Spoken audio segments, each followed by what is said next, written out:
wanted to talk a little bit about people pleasing. I used to be one of the biggest people pleasers in my little circle of friends.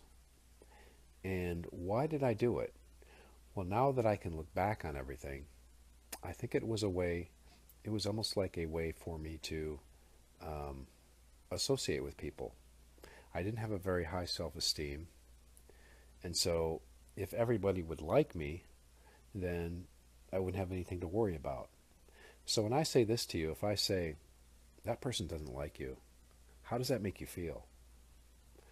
Well, if it creates all this fear and angst in you that somebody doesn't like you, what I'm going to tell you from my experience, that's what happened to me, is that it's not healthy. It's okay if people don't like you, okay? But what I'm going to tell you, this is going to seem kind of um, counterintuitive, but when you know yourself better and you stick up for yourself and you don't really care if people like you, you'll actually have more friends. And the reason is because healthy people are attracted to people that are healthy. And what does that mean to be healthy? Healthy people are people that know themselves, know their boundaries, what they like, what they don't like, what's good for them. So when you go to a place and you meet some people and you're overly friendly, almost like a narc, right? You're overly friendly and then they say something to you and you say something back and then they kind of get this look on their face like, I'm not quite sure I understood that. And then if you're oh, I'm sorry, I didn't mean to, I didn't mean to make you upset or whatever, you're overly cautious not to upset them. That makes them uncomfortable. And guess what? They're less likely to be your friend, okay? Because they don't have that, there's something about you that smacks of desperation because you're so concerned about not wanting to upset them because you're so sensitive, right? So we project that, oh, I don't want to upset this person um, because that's the right thing to do. What I'm here to tell you is if you don't worry on that, if you just take the focus off that and work on yourself and what you want, what you don't like, get your boundaries firmed up.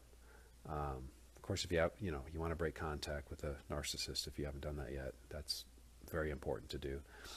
But what you'll find is that if you stop trying to please people, you'll be so much happier. That happiness that you're trying to find where you're making sure other people are happy, it never really comes for you because there's always another shoe to drop. There's always somebody that's going to be unhappy. And that's also getting your validation from other people. That's why we are attracted to the narcs so much, because the narcs give us that validation, at least the validation we think we need. But the narcs are using us for their own validation, but they're giving us just enough to get us to buy into it, and then, with the love bombing, and then the abuse starts and all that good stuff. And the validation we get ends up being ways to control us. So I hope this made sense. That validation, the validation that you're looking for, I found that to get it from other human beings is unless you find somebody that's really super healthy, and there's not a lot of people out there, unfortunately, that I found, I would almost say get it from a higher entity, like a god or a Buddha, or some other form of that's non-human. Okay. But that happiness, people pleasing, it sounds good on the surface, right? It sounds like, hey, if I can make everybody happy, great. But if you see, I almost have this attitude where I don't really give I don't really give a flip if somebody doesn't buy into what I'm saying. I don't need them to buy into what I'm saying. I don't need that validation from them. And when I don't need somebody, guess what? They're more likely to be my friend because they know I don't need them. So they don't sense that desperation. They know they have more freedom and choice to whether or not they want to be around me, because they're doing it, they're hanging around me or they're interacting with me, not because I need them, but because they want to. It's their choice. And so that's what I'm trying to say. I don't know if I'm making sense with this. But again, I used to be the people pleaser big time. I would apologize if I even sensed that somebody was a little upset with something I might have said. Or I would apologize ahead of time for what I was about to say. And that is just, it just smacks of so much desperation. Who wants to be around somebody like that? Now, I'm not the same way now, but I was, because around my narc, that's how I was trained to act. That's how I was when I was a kid, right? But the narc, they act like children around us. So guess what? We start to act like children around them too. All those fears and little things, those little idiosyncrasies that we had when we were kids, that I had when I was a kid, it comes back up around the narc because the narc is so childish. They are arrested at a 5 or 6 year old emotionally developed rate, or a teenager. I mean, some of them stay stuck in their teenage years. They're spoiled brats, and they're used to getting their way. Of course, they make things sound rational. They wrap emotions around pretend logic, and it sounds good. But if you really analyze it, if you step back, if you go no contact and you step back and you look at all the text messages that you receive from the narc, and you look back and you read them and you say, oh my God, this doesn't even make sense. It's all that control. They're pushing your buttons all the time, and they're trying to get you to act a certain way. They want you to react. They want you, basically they're saying, look, I'm important. Look at me, listen to me, listen to me, listen to me. You talk about desperation.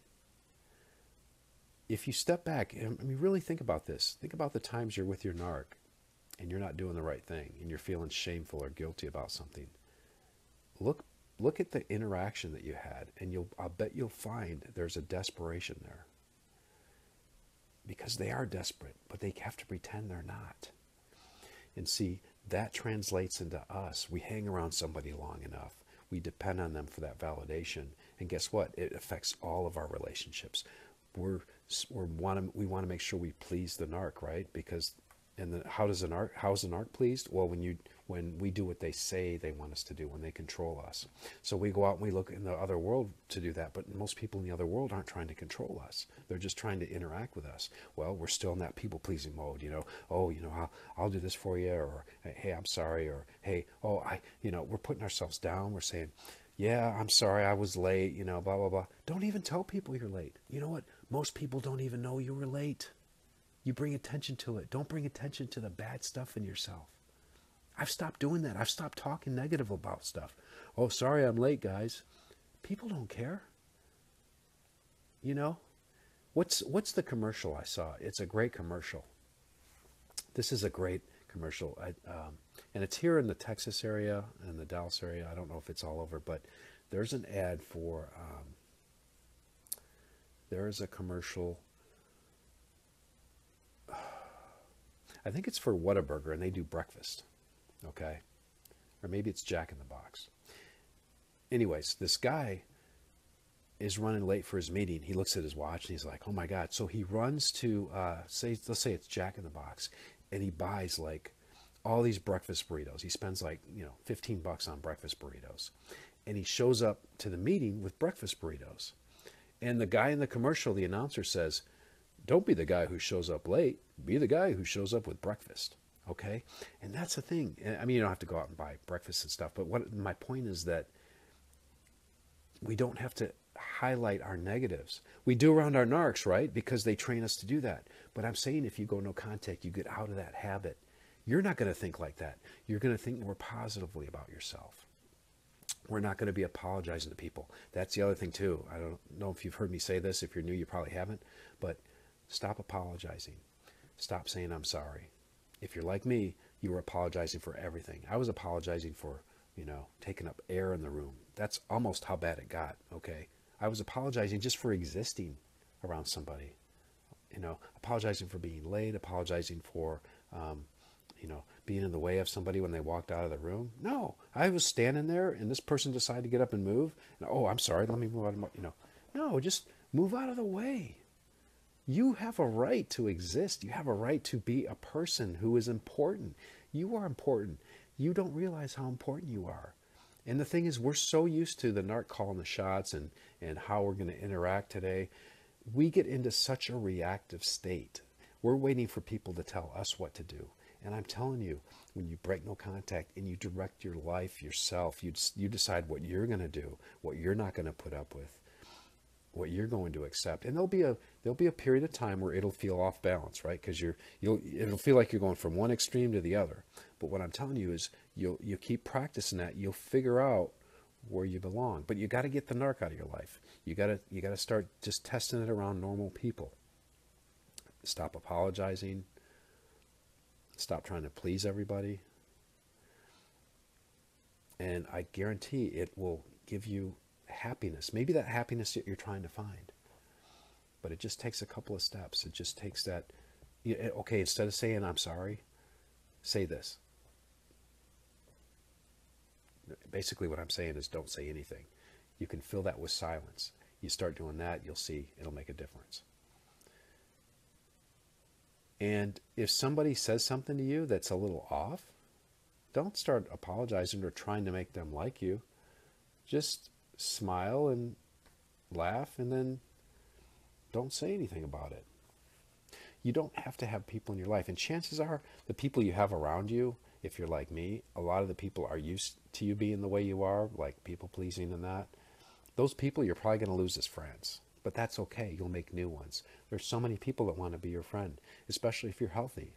Healthy people with healthy friends, I mean, there's nothing like it. You've got connections on so many levels that it's so rewarding. It's that, and maybe for a lot of you, that's what you were trying to find, is that connection. Maybe we're putting too much emphasis on trying to find a relationship with one person, a romantic relationship, and that's how we're trying to fulfill that void that we have. Well, you know what? If you start having good relationships, you get healthy yourself and have relationships with healthy people. I found this, that you can really get a lot of those emotions satisfied. Some of that validation, I wouldn't get it all from humans. Okay, I'm just saying that. But you can get a lot of what you're looking for, that happiness that you're looking for, from just regular people, just friends, friendships. It doesn't have to be a romantic one. A lot of the movies, let me tell you about a lot of the movies, that's like crazy stuff. A lot of that movies, it's unrealistic, and for us to think that we can watch a movie and that's how it's going to be, yeah, it's a little bit off. When you realize that the movies are just kind of fantasy, and you just accept that. Hey, that's nice, that's fun in the movies, but I mean, the movies always have these happy endings, but it's not like that. It's not like that. If you're around healthy people, though, and you see how things really work, like there's a guy I know that I've known him for quite a few years. He talks about things. He's great. He's a great. Let's just say he does things in church and he walks the walk, but he has all these problems in his life. But I see how he solves them, and it's awesome to see that he has the same stuff everybody else does. See, we think, a lot of times too, and this is how you can tell you've got this low self-esteem, right? And I'm telling you, this is a false way of thinking, is that we think that we're the only one with the problems with the narc, and our problems are worse off and whatever. And if you can flip it and you can begin to see all the abundance you have in your life, all the things that are really going on, all the greatness, that's where you start to get healthy. Because what happens is like I said, we see that we feel like we're the only ones with problems and no one will understand, and we've got to please people to, kind of put on that face. We kind of put on our own mask, right? To protect ourselves. We got to make sure everybody likes us because we're honest, right? We're honest people. That's the other thing. Just because we're honest doesn't mean we have to be open with everybody, especially unhealthy people. People will use that information against you. And honest doesn't mean you have to tell them everything negative about you. Maybe for some of you, you just need to maybe talk 20% of the time and listen 80%. Now, I'm not talking about around your narcs, okay? Your narcs are a little bit different. You want to go no contact with a narc. You don't want to be around those type of people. But I'm talking about normal people. If you listen more, chances are you'll be able to develop that empathy and that friendship. But some of us are so desperate to make sure that nobody is going to be mad at us or we got to apologize, that we're filling up all that airtime with, apologies and just this desperation that and maybe deep down you're like, I don't like being like that, but I don't know what else to do. Okay, well, chances are it's a defense mechanism too, because you've been hurt before and you don't want to be hurt. And I get that. So I guess this video, I just want you to think maybe a little bit about how you might be thinking about things and how the people pleasing is actually might be working against you. And you might know it is, but I'm telling you a couple techniques is to just stop and not talk less, and don't apologize. And if you do try to apologize, just be quiet about it and realize that the friends you have now, the friends you have, if you're just beginning this journey and you're breaking it off with a narc and now you're going trying to get validation from these friends around you that you've always had, your chances are you're going to be breaking up with some of those too, and that's okay. You don't want those people around your life. They will go away on their own. Okay, you want healthy people, and so you're going to make new friends. And chances are, and you probably already met some in these groups, like here on YouTube, here on Facebook, but chances are you're going to have some great friendships that you're going to meet down there, and you'll meet them face to face sometime. So I hope that helps. Anyways, I want you guys to have a great day. You have more power than you probably realize. Yeah, you really do. You really do. So go out there and have a good day. And we love you guys. This group loves you. I love you guys. And you can do it. You can get better. It just gets better as you go along if you follow the right path. And things don't have to be as good. Not every day is going to be sunshine and lollipops, but it does get better little by little.